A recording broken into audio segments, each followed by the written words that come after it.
Hey guys, and welcome to episode 6 of my Out of the Park Baseball 21 series with the DuPage Pistol Shrimp. And I decided to do back to back shrimp episodes versus hopping over to the Cubs because I wanted to.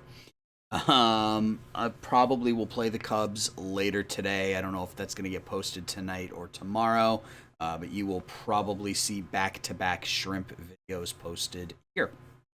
So, it's been a really, really bad start to the season. You can see we are at June 1st, and we are 23 and 36. A little bit better in May than we were in April. And the worst part about all this is we started 3 and 0. We swept the Indians in the first 3 games of the season, and so we are 20 and 36 over the last 56 games. Um, and it's been bad across the board. Offense has started to get a little better over the last few weeks. We fired both our pitching coach and our hitting coach. Offense has started to get a little bit better, but we are last in runs scored. We are 15th in runs against. You can see our team ERA is just atrocious. Corbin Martin had an ERA up until his last start where he pitched 7 shutout innings of 11 through 9 starts. It's been really, really bad. Yeah, there's no two ways around it. There have been a couple of bright spots. Alex Verdugo has been exactly what we wanted him to be, even with the struggle on offense. He's got 40 runs knocked in 57 games, on pace to drive in 110, put up a 5 WAR, 940 OPS. He's been great. Lewin Diaz has had a really nice follow-up season to his rookie campaign. He's on pace to drive in fewer runs, but have a OPS about 120 points higher than he had last year, put up a 3-win season. And that's about it. Other than that, it's been bad. Jared Mills actually hasn't been bad, and we moved him into the starting lineup because his defense has been – that's been the other thing. If you look at our team defense, it's been just god awful. I mean, you look at the zone ratings: Dansby Swanson minus 4.8, Verdugo 2.4, Bubba Thompson minus 2.2. We only have a handful of people that are positive zone rating, and one of them is Jared Mills. So I'm going to stick him into the starting lineup in center field. He's hitting better than Bubba Thompson, and he's fielding better than Bubba Thompson. So he's going to get some additional playing time. Hopefully that helps the defense. And it's not like they're pitching well and just getting unlucky. I mean, you look at some of these FIPS. Corbin Martin 6.49. Luke Jackson 6'11", Clark Schmidt 5'86", Brett Conine 5'82". It's been awful. It's just been awful. So haven't pulled the trigger on any deals yet. You know, Gian Q, excuse me, still on pace for almost 6 wins, even with a 675 OPS. His power's all but gone. I don't know what happened. He had 30 home runs last year. He's got 2 in 57 games this season. He is on pace to steal almost 100 bases, and he's still getting on base at a 367 clip, but that's not worth $23 million. So and he's already 28, so if things don't change here over the next month, that could be the first piece we look to move. Khalil Lee has been okay. He's getting on base. His average has dropped significantly, so his on base percentage is a lot lower.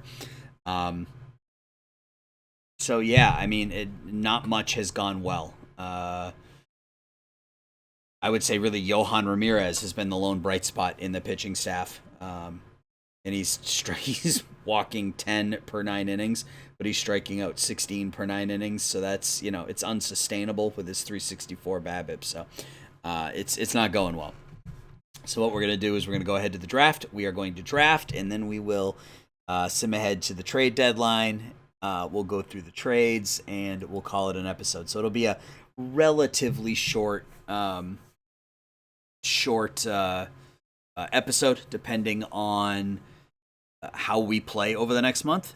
There could be a lot of deals for us to go through. If we make a run here in June, there may not be as many. So we'll see what happens. Be right back. All right, it's draft time. We are picking 16th in this one. And I think they wanted us to take a catcher. That's the way it had been shaping up. Yeah, Ian Moeller. He's not bad. I don't really need a catcher, but we'll see what happens. The player I really wanted was Luke Lito. He won't won't be available. There are some names that are interesting beyond that, so we'll just see how it happens. One of the, and I'm surprised at this, Jack Leiter, who usually turns out to be a solid player, has really sort of fallen apart here in this one. I've seen saves where he's turned into just an absolute beast, but doesn't look like that's happening. Here it appears he stayed in college a bit too long. So let's go ahead and get to the draft, start the draft, and sim up to our pick and see what is left for us. All right, so we got a couple starting pitchers. Alfredo Ruiz. It's not bad. He goes to Long Beach State, so he's playing at a high level of competition. Good numbers. Steve Windhorst. Like him better. As does OSA. Ole Miss, another good school. Solid numbers there. Let's take a look at batters. So, Braylon Bishop is the one I was looking at. Arkansas at 450 as a senior. Let's just look at Ian Moeller. It's a high school senior, a 20-year-old high school senior. That's it's concerning. I think it's going to be Bishop or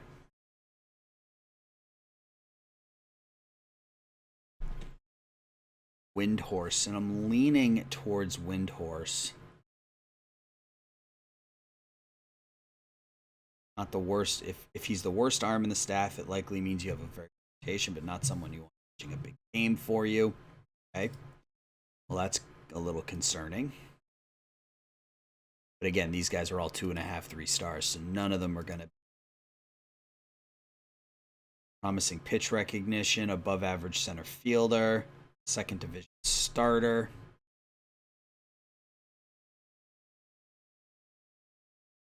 A good plate discipline, average power hitter. I think we're going to go with Bishop.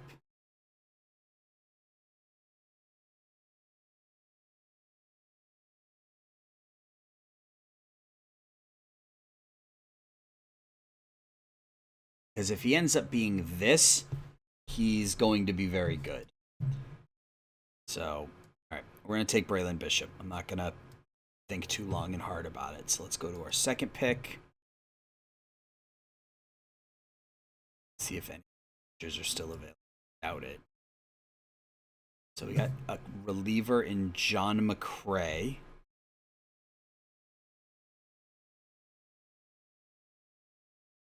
Texas. Really good numbers, but only has two pitches, so he's definitely a reliever. Chicago. Abisher. He could actually be a starter.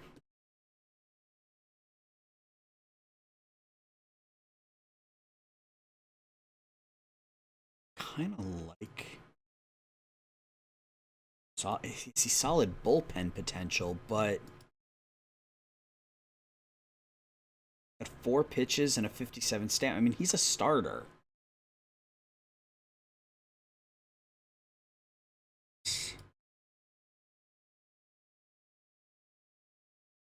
See if there are any pitchers that are good hitters. There are no hitters that are good pitchers. Joseph Califut. I took him in the Cubs save. Turn out to much. Pass there. TJ Reeves. He's already a good outfielder. He's not going to get much better than what he is right now.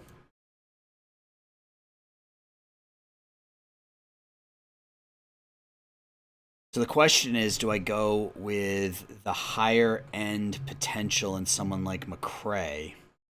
98 to 100. That's what I'm going to do. I'm going to take John McCray.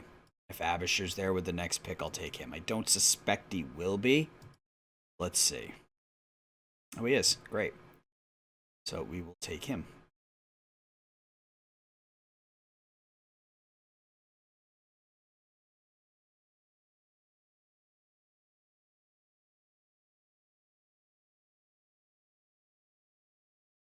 And we're left with not much.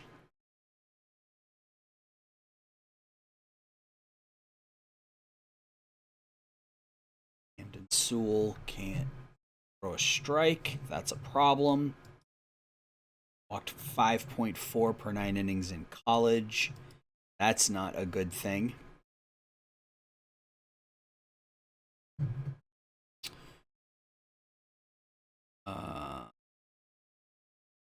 Yeah, Adams.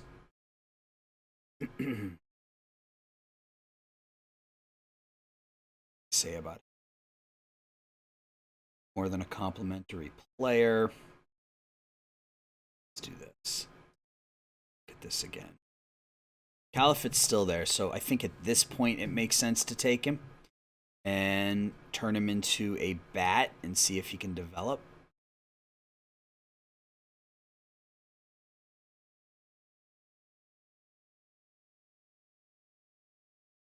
Brandon Smith is just a high contact, no power, but he's got a good eye. I mean, that's a potentially a, but he's only a first baseman. It's not what you want out of a first baseman. Cole Wagner.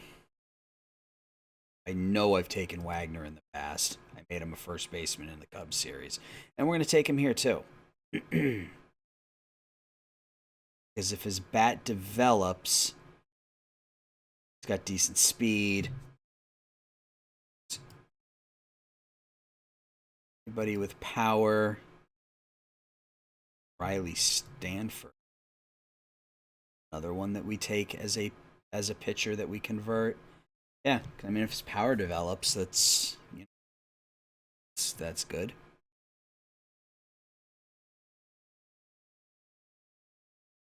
All right, go ahead. Draft. I know I should probably spend more time on the draft than I do. I've watched other saves from other people on YouTube that spend a half hour on the draft, and I just can't bring myself to do that. It's hard to sit and look at some of these players who are just awful and try to decide between multiple awful players. So it's just not something I can do. Let's go ahead and negotiate with everybody. Bishop. Have the money to sign Abisher, so I think it makes sense to got the draft budget. I mean, we have $22 million draft budget. We may as well use it, right? Well, Wagner. So I got to remember.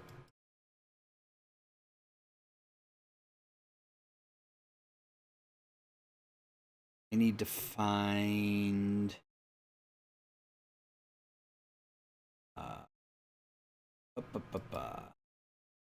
This is what I'm.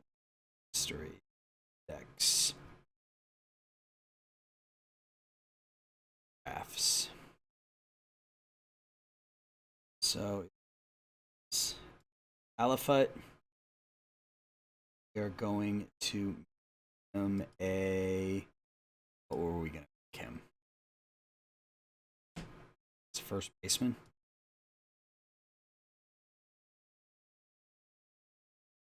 That doesn't change his rating or his potential overall, but that's fine.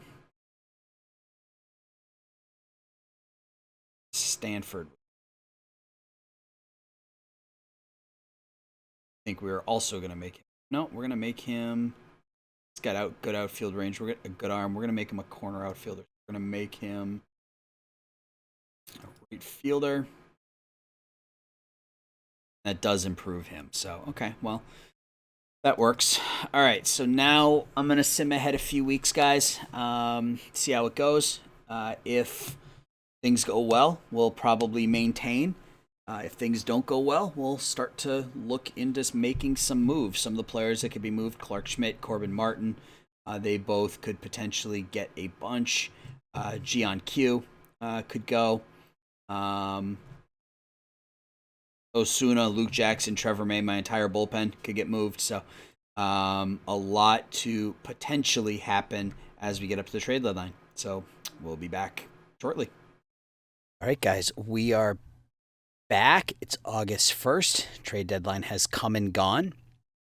And deals were made. So let's go through those. We'll take a look at how the team's doing, and we'll call it an episode. So how do I want to do this without showing off? And you could see a lot of the new names in here, but let's just do it this way. I guess it doesn't matter. Let's go back to June.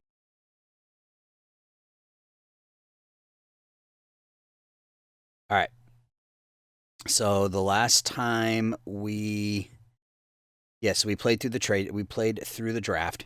So you can see a couple of the deals we made here. So the first deal we made was with the Detroit Tigers.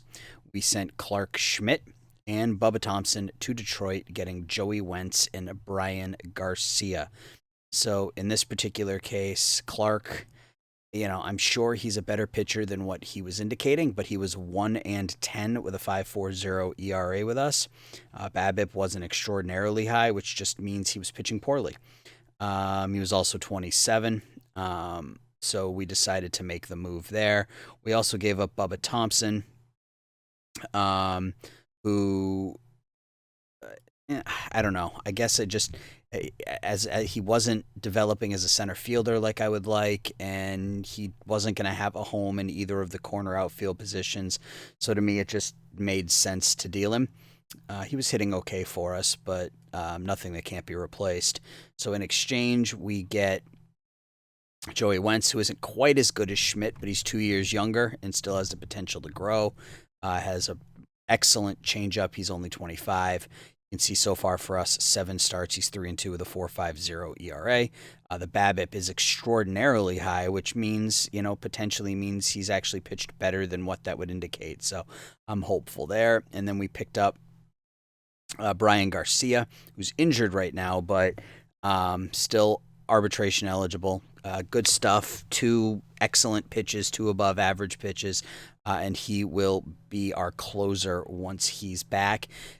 Completing that trade allowed us to make a secondary trade where, well, actually, I guess these kind of in a vacuum, these trades were separate from each other, but I did make this trade after I made this one because of my return here. So I sent Luke Jackson and Roberto Osuna to the Dodgers, getting Marshall Kozlowski and Josiah Gray. So Jackson we signed in the offseason, and much like the rest of my pitchers, had not done well. 6.83 ERA, although we did have a 4.15 BABIP. 4-2 with a 6.83 ERA. He's 31 years old. He wasn't part of our future. Made sense to move him in a deal where I could move him. Osuna had been hurt on and off this year. Was pretty good for us last season, but ultimately he was making $8 million, and our return, really, I feel we're able to replicate what we got out of these two, spending a whole lot less. Gotta sneeze.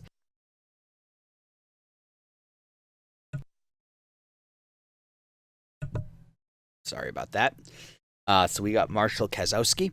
He's 28 years old. Again, he's making the league minimum. 100 stuff, 61 movement. His control's a little off, but that 100 stuff, the 61 movement in 3 elite level pitches, I think is going to translate really nicely.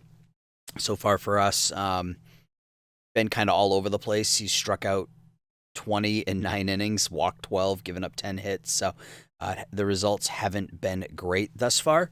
But 6 saves in 13 games, 5.63 BABIP. So that will obviously come down and change and sort of even out a bit. And then we also got Josiah Gray. And Gray we had in the Cubs series. Here, though, we're going to use him primarily as a reliever. We're not going to tempt fate and stick him in the rotation. 4 good pitches, good stuff, good control, okay movement. You can see so far he's pitched pretty well for us. 27 strikeouts in 20 innings. His one start was an opener start, so he only pitched, I think, 2 innings. But, 27 strikeouts to 6 walks so far in 18 games has worked out well. On to July, and we will start here on the 1st. And obviously you can read ahead, but we traded Dansby Swanson. We retained his entire salary. Jairo Solis and Johan Ramirez to Tampa, getting Shane Baz and Wesley Linares. So we'll start with Swanson. When we signed him in the offseason, we knew what we were getting. He hit. I mean, his hitting was not great, which was sort of something that we were anticipating. But what we weren't anticipating was the net minus 6.2 zone rating. So he was a net negative across the board. He wasn't hitting, wasn't fielding. So got him off the books. Solis was a kind of difficult to give up. He's only 23. He's got good stuff, okay movement, okay control, 3 good pitches. He's been injured, and he's still injured. But he had pitched pretty well for us this year. 54 innings, 67 strikeouts, really, really high walk rate, and his BABIP was really low. So my thought was that this was going to end, this 296 was going to end closer to this 499 by the time the season was over. And then Johan Ramirez, we signed in the offseason. 100 stuff, 15 control, and his numbers were wild as well. So 46 and 2/3 innings pitched, only gave up 30 hits. He struck out 80 and walked 44. So he was walking 8.5 per 9 innings. So I felt he was fungible at that point, and we could move him. In return, we picked up Wesley Linares, who is a 25-year-old who's currently out for the next 2 months, but his stamina is going to prevent him from being anything more than a spot starter / reliever, but pretty good numbers as a reliever. 3 decent pitches, good stuff, good movement, and above average control.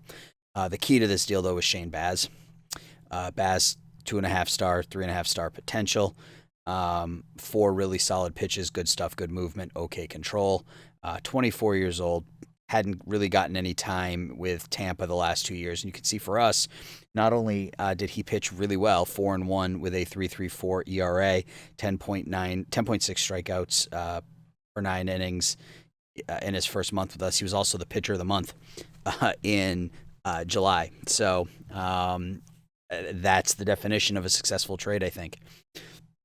And then the other 2 deals we made were, so I offered up Corbin Martin in I just offered him to see what I could get, and I got some bites, but it actually led to 2 separate trades. So 2 of the players that I got in exchange one-on-one were Darian Perez and Noelvi Marte. Obviously, I couldn't trade Martin to both Cleveland and Seattle, so I had to work something out. So we'll start with the Seattle trade. So we sent Phil Owens, who was our number 3 pick, or our 3rd round pick in 2020. And he's pretty good. I mean, he's the number 54 prospect in baseball, 3 decent pitches. He's 21 years old in short season. And we got Marte in return, who is the number 28 prospect in baseball, elite defensive shortstop, good speed, which you'll see shortly is right up our wheelhouse, getting people with good base running ability. And he projects out to be a pretty good offensive shortstop, if not elite. Good gap power, good eye, good discipline, decent contact, decent home run power. And we're plugging him right in into that shortstop's position, so he will be our starting shortstop. And then the other deal was with Cleveland. We sent Corbin Martin and Austin Shenton to the Indians, getting Darian Perez and Sam Hentges. So we'll start with Shenton, and I've always liked him. I mentioned this when I signed him. I always liked Austin Shenton, but he hasn't developed in this like he has in other games. I mean, he's 25 years old. I'm going to keep an eye on him, though. In fact, I'm going to shortlist him. Just because I want to keep an eye on him, and if he develops at all, I might make a move to get him back. He's just one of those guys I've always liked in this game. And Corbin Martin, who has been nothing short of atrocious. He was 3-11 with a 7.75 ERA. Gave up 19 home runs in 83 innings. And his BABIP wasn't even really all that high. It was 329, so it's not as if he was getting extraordinarily unlucky. Um, he just couldn't figure it out. He would have one good start and then 5 bad ones. So, um, hopefully he can turn it around a little bit for Cleveland. But even with Cleveland, um, you know, we'll see. We'll see. I mean, you have to give up to get. So, in return, we got Henkes, who obviously isn't as good, but 4 good pitches, decent stuff, movement and control, and he'll slide right into the rotation for us. He has come out of the bullpen his first 3 outings, hasn't given up a run in 5 1/3 innings. He'll be a starter, at least for the time being. But the key to this was Darian Perez. Perez is the number 8 prospect in all of baseball. Elite defensive outfielder, and again, something I'm looking for is my defense has been really, really bad this year. His eye is fantastic, good contact, good home run power, decent gap power. So he is going to be, and OSA likes him just about the same. So I'm pretty confident that his numbers will end up somewhere around here. He's up right now. We are going to send him back down once Alex Verdugo is off the DL. He's out with a hamstring strain. So that is our team leading into the All-Star break. And it's actually been, the last 2 months have been significantly better. We were, 23 and 36 after May. We've gone 30 and 23 the last 2 months. So offense is starting to pick it up. Pitching is still meh. But first in base running, first in stolen bases by lot. We already have 179 stolen bases in 112 games. So we're getting there. We're coming around. So let's take a look at the lineup. And it actually doesn't include my injured players, so we'll take a look at 1 or 2 of the injured players. But you can see offensively, we got a couple people doing really, really well. Gian Q, the power has started to come around here a little bit. He's up to 7 home runs, 22 doubles, 384 on base percentage, 382 slugging. Got a 766 OPS, but a 4.5 WAR again because he's playing really good defense. 8.3 zone rating at second base, so 54 stolen bases already. Khalil Lee, as long as I only play Lee against righties, he's doing a really nice job. 918 OPS, 14 home runs, a 399 on base percentage. Jared Mills, the guy we got from Detroit who was supposed to be our backup outfielder, put up an 894 OPS, 2.7 WAR, providing us with some power. Bo Naylor's starting to come around a little bit. His average up to 245, 1.8 WAR, 13 steals out of the catcher spot. Lewin Diaz, our power guy, 25 home runs in the middle of the order, almost a 500 slugging. He's had a really nice second full season. Brian Rocio, who is our Rule 5 guy, has done a nice job in the backup middle infielder role. Ryan Mountcastle started to hit here as of late. He's up to 9 home runs in 55 games. I'd still like to see a little bit higher average as he is, especially against lefties. Got some really solid ratings. I mean, he's not going to hit 50 home runs, but you would think with these contact ratings he could hit closer to 300, but we shall see. Tisa Ornelas, his ratings have spiked. I actually almost traded him multiple times, and his ratings have spiked here a little bit. He's going to be a really, really good outfielder for us. He's really solid across the board. He's not elite at anything, but really good at all 3 outfield positions. He's got good speed, good contact, good power, good eye, good discipline. Question is where I'm going to play him. Right now he's starting every game or he was. I must have pulled him out and put Perez in there. I think I'm going to change that. No, we'll just leave it for now, and we'll see how Perez does. But Freudis Nova hasn't been great this year. 676 OPS. And then our other guys, Brendan McKay has been really bad. He's probably going to be the odd man out next year, even though his ratings, I don't know, his batting ratings are really, really good, but he's just not getting it done. So pitching-wise, again, things have started to get a little better. Pablo Lopez, he's come along nicely. He actually won the Pitcher of the Month award in, I think it was May. Let's look. June, I think. Let's look at his splits.